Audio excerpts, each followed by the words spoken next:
మన స్కిన్ కేర్‌లో చాలా ప్రొడక్ట్స్ అయితే యూజ్ చేస్తుంటామండి. స్కిన్ బ్యారియర్ అంటాము, పీహెచ్ వాల్యూ అంటాము. అలాగే ఫిజికల్ సన్ స్క్రీను లేకపోతే కెమికల్ సన్ స్క్రీన్ అనేది డిఫరెన్సెస్ ఉంటాయి. అలాగే కరెక్ట్ లేయర్ అనేది ఏంటి, ఎక్స్‌ప్లనేషన్ చేయడం వల్ల ఏమవుతుంది? ఎన్ని డౌట్స్ ఉంటే మనం ఇవేమీ తెలుసుకోకుండా డైరెక్ట్‌గా స్కిన్ ప్రొడక్ట్స్ అనేవి యూజ్ చేస్తుంటాం. సో, ఈరోజు నేను మీకు క్లియర్‌గా అయితే ఒక ఐడియా అయితే ఇచ్చేస్తాను. వీటన్ని డీటెయిల్స్ అయితే నేను మీకు చెప్పేస్తాను. సో, ఇవన్నీ తెలుసుకుంటే మీకు 50% ప్రాబ్లమ్స్ అనేవి క్లియర్ అయిపోతాయి. సో, ఇంకెందుకు late, let's go to the Sulta diaries.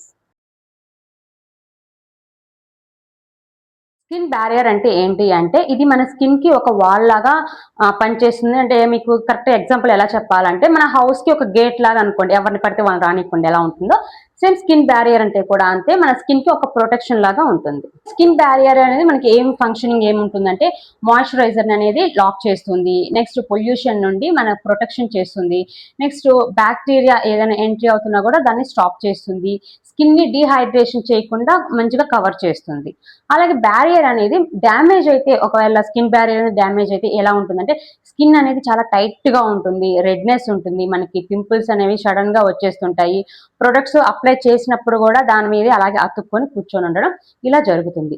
కానీ బ్యారియర్స్‌కి అసలు కరెక్ట్‌గా డ్యామేజ్ అవ్వడానికి రీజన్ ఏంటి అంటే, ఎక్కువగా ఫేస్ వాష్ అనేది చేయడం వల్ల స్కిన్ బ్యారియర్ అనేది డ్యామేజ్ అవుతుంది. అలాగే ఎక్కువ యాక్టివిటీస్ అనేవి ఎక్కువగా ఏహెచ్ఏ, బీహెచ్ఏ ఇలాంటివి అనేవి ఎక్కువ అంటే ఎక్కువగా యూజ్ చేయడం వల్ల కూడా మనకి స్కిన్ బ్యారియర్ అనేది డ్యామేజ్ అవుతుంది. అలాగే హార్ష్ ఫేస్ సోప్స్, నెక్స్ట్ ఇంకేంటి, మాయిశ్చరైజర్ పెట్టకుండా ఉండడం వల్ల కూడా స్కిన్ బ్యారియర్ అనేది పాడైపోతుంది. స్కిన్ బ్యారియర్ ని ఎలా రిపేర్ చేసుకోవాలి అంటే, మన ఇంటి ముందు గేట్ ని ఎలా కాపాడుకోవాలి అంటే, మంచిగా జెంటిల్ క్లెన్సర్ అనేది యూజ్ చేసుకోవాలి. నెక్స్ట్ సిరమైడ్ మాయిశ్చరైజర్స్ అనేది చూసుకోవాలి. దాని మీద ఉంటుంది, సిరమైడ్ అని మెన్షన్ చేసి ఉంటుంది, అలాంటివి తీసుకోవాలి.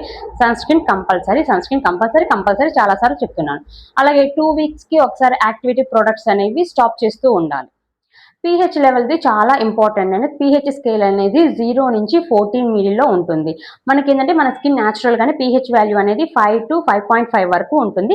హై పీహెచ్ వాల్యూ ఉన్న ప్రొడక్ట్స్ యూజ్ చేస్తే ఏమవుతుందంటే, స్కిన్ అనేది డ్రై అవుతుంది. అలాగే స్కిన్ బ్యారియర్ అనేది కూడా డ్యామేజ్ అవుతుంది. యాక్ని అనేది ఇంకా ఎక్కువగా అవుతుంది మనకి. ఎగ్జాంపుల్, ఇప్పుడు సోప్ పీహెచ్ వాల్యూ 9-10 ఇలా ఉందనుకోండి, అది చాలా హార్ష్ సోప్ అనమాట. అందుకే ఫేస్‌కి ఎప్పుడైనా చెప్తుంటాము, ఫేస్ వాష్ జెంటిల్ క్లెన్సర్ అనేది యూజ్ చేస్తూ ఉండాలి అని. నెక్స్ట్ ఒక సింపుల్ టెస్ట్ ఎలాగో అంటే, ఫేస్ వాష్ యూజ్ చేసిన తర్వాత స్కిన్ అనేది టైట్ అయితే పీహెచ్ అనేది చాలా ఎక్కువగా ఉండవచ్చు. కెమికల్ ఇంకా ఫిజికల్ సన్ స్క్రీన్‌కి డిఫరెన్స్ ఏంటి అంటే, ఫస్ట్ ఫిజికల్ సన్ స్క్రీన్ అంటే మినరల్ సన్ స్క్రీన్ కూడా అంటారు. దీంట్లో మెయిన్‌గా ఇంగ్రీడియెంట్స్ ఏముంటాయంటే, జింక్ ఆక్సైడ్ ఉంటుంది, అలాగే టైటానియం డయాక్సైడ్ కూడా ఉంటుంది. ఇది ఎలా హెల్ప్ అవుతుంది, ఎలా వర్క్ అవుతుంది? సన్ రేస్ అనేవి రిఫ్లెక్ట్ చేస్తుంది. అంటే మిర్రర్స్‌కి మనం ఏదైనా లైటింగ్ చేస్తే మళ్ళీ ఎలా రిఫ్లెక్ట్ అవుతుందో, సేమ్ అలాగే ఉంటుంది ఈ physical sun screen.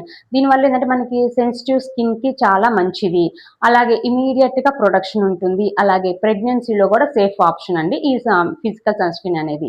Next white casting లైట్‌గా ఉండొచ్చు, లైట్‌గా హెవీగా కూడా అనిపించొచ్చు. కెమికల్ సన్ స్క్రీన్‌లో మనకి ఎక్కువగా ఆక్టిన్ ఆక్సైడ్ అలాగే ఆక్సినో బెంజోయిల్ ఉంటుంది. సో, ఇది ఎలా వర్క్ అవుతుంది అంటే, మనకి సన్ రేస్‌ని మనకి అబ్జర్వ్ చేస్తుంది. అలాగే హీట్‌గా కూడా కొంచెం కన్వర్ట్ చేస్తూ ఉంటుంది. నెక్స్ట్ దీనివల్ల ఏంటంటే నో వైట్ కాస్ట్ అనేది ఉండదు. లైట్ వెయిట్ ఉంటుంది. అలాగే మేకప్ అండర్ ఈజీ కూడా చాలా ఈజీగా ఉంటుంది. ఏది ఎలా సెలెక్ట్ చేసుకోవాలంటే, ఆయిలీ స్కిన్‌కి ఏమో కెమికల్ తీసుకోవాలి. అలాగే సెన్సిటివ్ స్కిన్ ఉన్న వాళ్ళకేమో ఫిజికల్ తీసుకోవాలి. అలాగే అవుట్‌డోర్‌లో ఎక్కువ సేపు ఉండే వాళ్ళకి, ఫీల్డ్ వర్క్ అలా ఉంటే వాళ్ళకి ఎక్కువగా హైడ్రా ఉండేది, హైబ్రిడ్ అయితే చాలా బెస్ట్ అండి. ఎస్‌పీఎఫ్ 30 అనేది మినిమమ్. అలాగే 2 ఫింగర్స్ రూల్ అనేది అస్సలు మర్చిపోవద్దు. ఇప్పుడు స్కిన్ కేర్ ప్రొడక్ట్స్ అనేవి ఎలా లేయర్ చేసుకోవాలంటే, గోల్డెన్ రూల్ అండి. థిన్ టు నుంచి థిక్ వరకు చేసుకోవాలి. అంటే ఎలాగంటే, మార్నింగ్ రొటీన్ వచ్చి క్లెన్సర్ చేసుకోవాలి. తర్వాత toner optional. Next vitamin C serum కానీ, మీ స్కిన్‌కి తగ్గట్టు సీరం తీసుకోవాలి. తర్వాత మాయిశ్చరైజర్ స్కిప్ చేయొద్దు. సన్ స్క్రీన్ అస్సలకే స్కిప్ చేయొద్దు. నైట్ రొటీన్ వచ్చి క్లెన్సర్ తీసుకోండి. తర్వాత రెటినాల్ కానీ ఏమన్నా ఉంటే తీసుకోండి.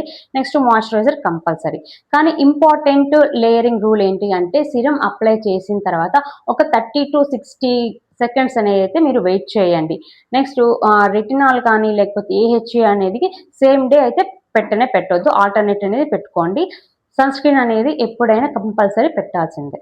ఓవర్ ఎక్స్‌పోజ్ చేస్తున్నందుకు కొన్ని సింప్టమ్స్ అయితే ఉంటాయండి. దీనివల్ల ఏంటంటే, మనకి స్కిన్ అనేది బర్నింగ్ అవుతుంది. అలాగే రెడ్‌గా ప్యాచెస్ అనేవి కనిపిస్తుంటాయి. కొంచెం చిన్న బంప్స్, స్మాల్ బంప్స్ అనేవి కనిపిస్తుంటాయి. ఆయిల్ అనేది సడెన్‌గా ఎక్కువ అయిపోతూ ఉంటుంది. బ్రేక్‌ఔట్ కూడా కనిపిస్తూ ఉంటాయి. సో దీనివల్ల ఎమర్జెన్సీగా వీటికి ఎలాంటి ఫిక్స్ చేసుకోవాలి అంటే ఎక్స్ఫోలియేషన్ అనేది 2 వీక్స్ వరకు ఆఫ్ చేసేయాలి. అలాగే only cleanser, moisturise, sunscreen మాత్రమే యూజ్ చేయండి. బ్యారియర్ రిపేర్‌కి చాలా ఇంపార్టెంట్. మీకు గాని స్కిన్ బ్యారియర్ అనేది అర్థమైతే పీహెచ్ బ్యాలెన్స్, అలాగే రైట్ సన్ స్క్రీన్, అలాగే ఇంకా కరెక్ట్ లేయరింగ్, అలాగే ఎక్స్ఫోలియేషన్ కంట్రోల్ మీ స్కిన్‌కి ఆటోమేటిక్‌గా గ్లో అవుతూనే ఉంటుంది. అలాగే మీరు ఎలాంటి ప్రొడక్ట్స్ యూజ్ చేస్తున్నారు, మీ బిగ్గెస్ట్ స్కిన్ మిస్టేక్ ఏంటో నాకైతే చెప్పండి. నెక్స్ట్ వీడియోలో దాని గురించి డిస్కస్ చేద్దాం. ఈ వీడియో మీకు కనుక నచ్చితే సబ్స్క్రైబ్ చేసుకోండి. అలాగే బెల్ గంటని యాక్టివేట్ చేయండి. నెక్స్ట్ వీడియోలో మళ్ళీ కలుద్దాం. అంతవరకు బై బాయ్.